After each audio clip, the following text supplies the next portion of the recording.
Hey everybody, welcome back to Leosophy. This time around, this is the fourth part of the philosophical series, and this time I'm covering the only non-Hellenistic, non-classical point of view. And the reason why I decided to choose this is largely because it's one of the most misunderstood, despite being more modern, if you could really even call it modern, and that is nihilism. And the misunderstandings that surround nihilism have less to do with the actual definition and more to do with elements surrounding it and philosophers associated with it. And let's just start off with a definition. Nihilism pretty much means that you don't believe in anything. And I know that's a gross simplification. There's different kinds of nihilism. For example, moral nihilism means that you don't think that there's any foundation for human morality, that good and evil are really just sort of constructs that different societies develop. And that's not an inherently, it doesn't suggest that someone is evil when they accept that. It actually makes a good deal of sense. After all, some things that are unconscionable in some societies are totally acceptable in others, and vice versa, right? So that's what moral nihilism is. And then there's general nihilism, or philosophical nihilism, and that's to say that there's nothing redeemably good or bad or necessary about things that we often put fixed values on, like all the other philosophies that I've been talking about so far. The chief fixation is, what does it mean to be a good man or a good person, or what does a society need to flourish? And then the answer nihilism has to all those things is and so that's a vastly different approach. That in and of itself doesn't really mean anything. The misunderstandings surrounding nihilism are not really to do with the definition, although one common misconception is that nihilists are just inherently fatalistic or immoral, and it doesn't suggest that they're actually immoral. It just means that they think that morality as an idea is just unfounded. It's just based on what allows a group of people to interact with each other seamlessly without a lot of trouble. And that makes sense. The big misunderstandings, though, have to do with the associated philosophers. Heidegger, Kierkegaard, even a few artists like the Dadaism, although that one's a little more accurate. I'll get to that later. And even Buddhism is often accused of being nihilist because of nirvana being the cessation of being, in a sense of the word, although, and let's tackle that one first because it doesn't have a formal definition that can really be interpreted. One of the answers that the Buddha had regarding what happens to the existence of someone upon attaining nirvana was, well, what happens to a fire when it goes out? Does it go north, south, east, or west? The answer, of course, is it doesn't go to any of those things. It goes out. Well, that leads to a lot of problems regarding that point of view, and a lot of people interpret that as a nihilistic statement and as sort of an aversion for living, for being here, for God, I hate using this term, for the human condition. But it's really uninterpretable by the standards with which we view other processes. When a person says something is left or right or good or bad, they're gauging it in relation to the rest of the world, and nirvana is so far removed from that experience that to call it on or off or living or dead, it's irrelevant. It's like trying to use colors to describe sensations, or trying to use temperatures to describe the volume of a song or the movement of a symphony. That would be crazy. You could try, and you might even come close, but it's not really going to fit the bill. So let's move from that to the most notable nihilist. And this is really why I made this video, and that's because so many people associate nihilism with Nietzsche. And it bothers me because Nietzsche was not a nihilist. Nietzsche saw nihilism as sort of an inevitability. He saw where modernity and progress was going to take humanity, and he developed his philosophy almost as a reaction against nihilism. I mean, it would be like accusing the most ardent capitalist of being a communist because they responded to Marx's works. You know, that's, and I'm not saying either of those points of view are good or bad. I'm saying, kind of in the vein of this video, really, I'm saying that it would be silly to make that assumption when one is a reaction to the other. Well, similarly, Nietzsche, in fact, I've even heard people claim that, summarize nihilism. God is dead. Well, yeah, Nietzsche said that, but that's not nihilism. What Nietzsche meant was that human beings had come so far technologically, socially, and so forth that we didn't have room anymore for our previous pantheons. That just as paganism turned into monotheism, now monotheism must turn into sort of the absence of religion. I wouldn't even call it atheism so much as I'd call it the absence of theism. The absence of moral constructs stemming from religious views. That's not nihilist. That's I don't know what you'd actually call it. It's a shame that there might be a word for it, but if there is, I don't know what it is.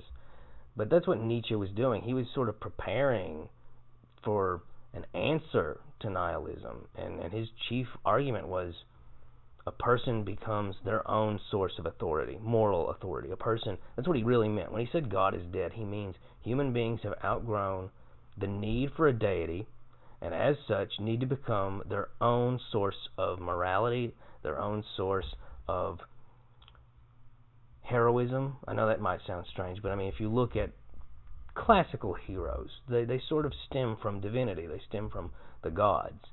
Now, who do we look up to? Who are we inspired by? And the answer is our own ideals, not Hercules, not Jesus, our own ideal version of ourselves.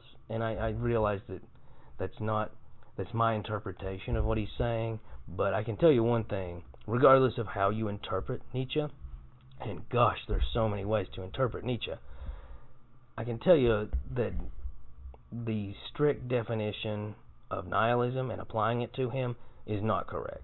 There's a lot of ways you can think about him, but thinking of him as an expressly nihilist person who doesn't see a moral foundation in anything, it's not accurate. There's some overlap, there's some things that you could compare and contrast between Nietzsche and nihilists, but it's not the same thing. It may not be apples and oranges. It's more like oranges and geodes. It's just different. It's different enough to where any attempt to marry the two together is just a forced attempt on part of people who want to lump him in that camp rather than are looking at it in an objective way. That being said, nihilism pops up frequently throughout history. I wouldn't even say that it has a single point of origin. It's really more a reaction to chaos. That's what I would say. And I don't like using that phrasing too expressly. I know some people are probably like, is he quoting Jordan Peterson? No, I'm just saying that when things get to a point, when society dissolves, when morality dissolves, when the gods are dissolved, are killed, are destroyed to such a degree in a person's mind, they tend to think one of two ways, magically or nihilistically. And a great example would be, there's two that I can think of right now in the modern era, and that would be post-World War I and now, like right now. And so let's look at World War I first. World War I was the beginning of a kind of social structure and a kind of way of dealing internationally that nobody had ever seen before. Before, like, you had a king or an elected official or a religious leader or somebody in charge whom you associated with being on the side of divinity, or at the very least a good person. And then on the other side you had the enemy of that, and then you would fight it out, and whoever was really right won. And there were rules to it. There was a means of engagement. I'm not saying war wasn't bad before. It was. I mean, cities were burned, women were raped, children were killed. It was horrible. War is always bad. Well, unless you're a nihilist. But after seeing that change, where instead of people fighting expressly on a battlefield and having a clear outcome, now you have gases being dropped on people, people being blown up in huge numbers. It's much more random. You're not in control of it. Like before, if you were killed in warfare, it's because you weren't as strong as the other guy, and now it just felt random. Now you had people who were relatively weak who'd been drafted who were like, I don't stand a chance, and then someone beside them who is stronger and more able than everyone else just gets incinerated and they don't. It's very random. It's very chaotic. Similarly, that's what happened to the morality of the period. When people went home, they did not know what to think. They did not know what to believe. And so some people turned to magical thinking because they didn't know who to trust. And so this is when you get the spiritualist movement. This is where you get seances and fairies and crystal balls and all sorts of peculiar things that you wouldn't associate with, say, the Age of Enlightenment or the Renaissance or even the Middle Ages, when people were significantly more inclined to magical thinking. But now, I mean, it's really out there. And then on the other side, you have nihilism. You have, what is this? What is that? What is morality? It's not there. There is no God. There is no good and evil. There is no right and wrong. There is no man and woman. There is no children and adults. It's all just a big, blurry wave of different words that we use to pin on things and nothing more.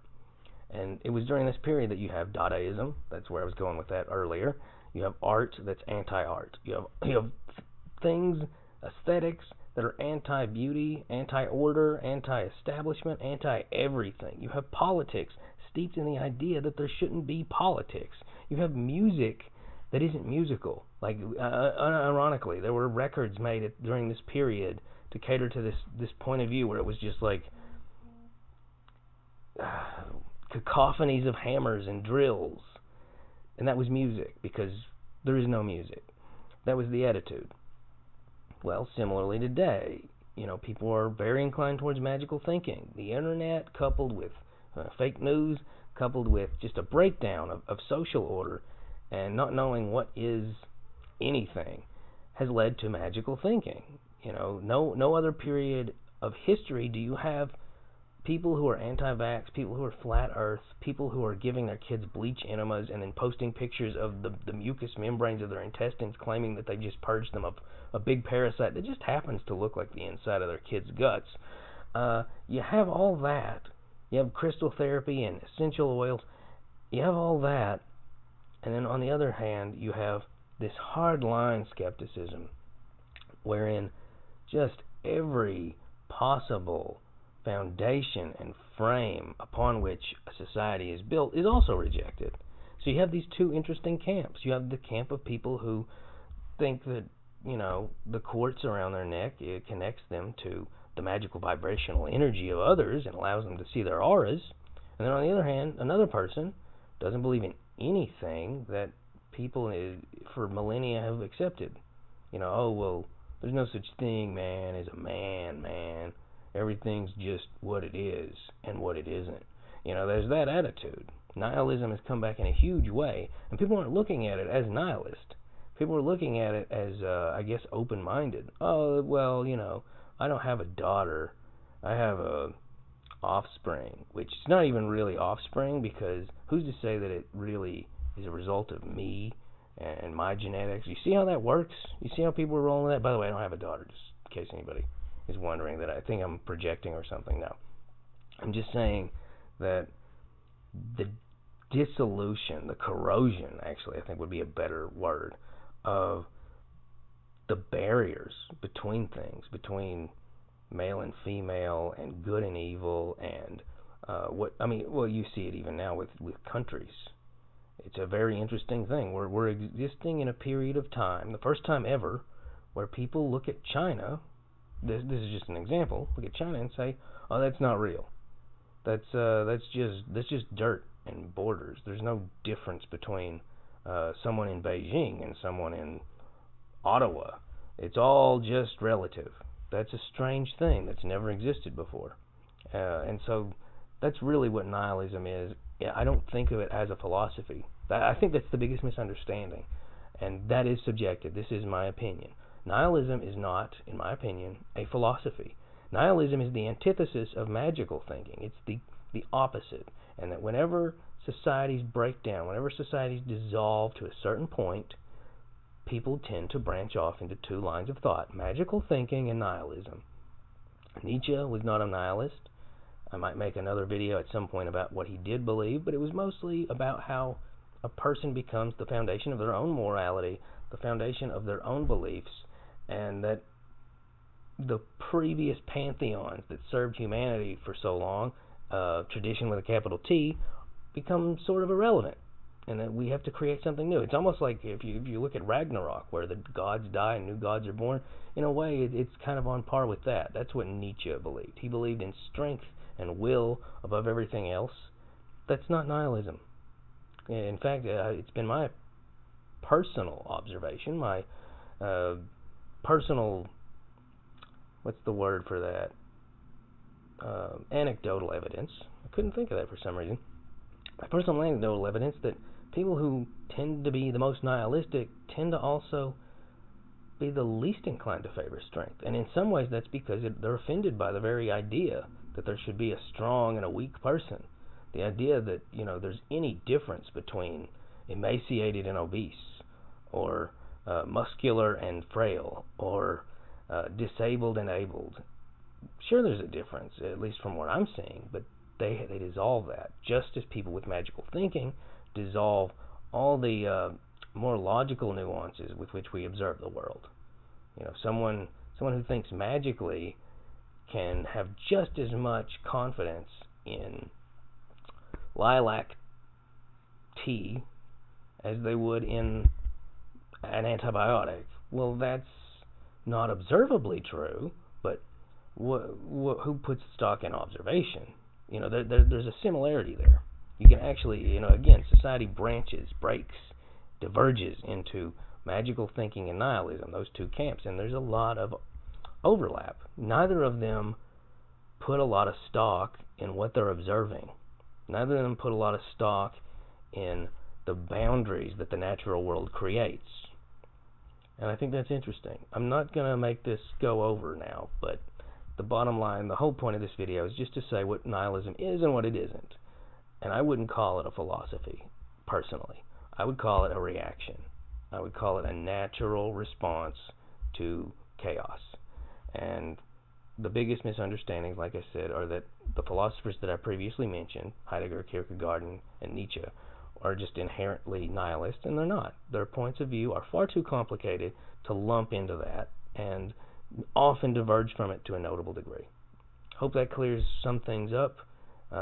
Like, subscribe, share, and so forth. See you guys later. Bye.